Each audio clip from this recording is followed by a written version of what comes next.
This is so good. Okay. So it's really funny because within our coaching container, we've been talking about the twin flame universe that there's these documentaries coming out that they're a cult and they've been, showing the guy who runs it.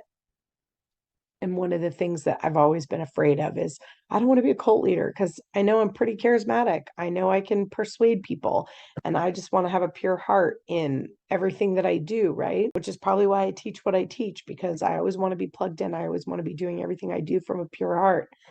And basically, what this is saying, guys, is that guy who runs that organization,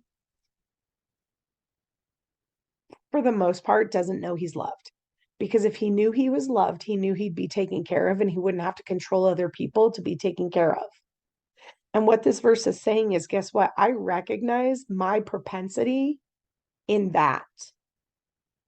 And so I don't elevate myself and go, well, I'm better than him because I am not a cult leader. No, I go, you know what? There's no temptation that is special to any of us, which means I have just as much of the capacity to be that as he does.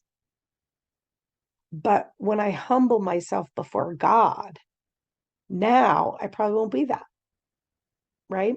But I'm not judging him. I'm actually holding space and loving him because I recognize the only reason that he's functioning that way is because he doesn't know he's loved.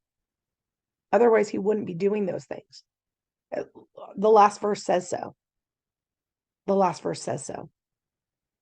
If you know you're loved, you're not envying, you're not backbiting, you're not judging, you're not controlling, you're not manipulating, you're not doing shitty things, you're not being a douche.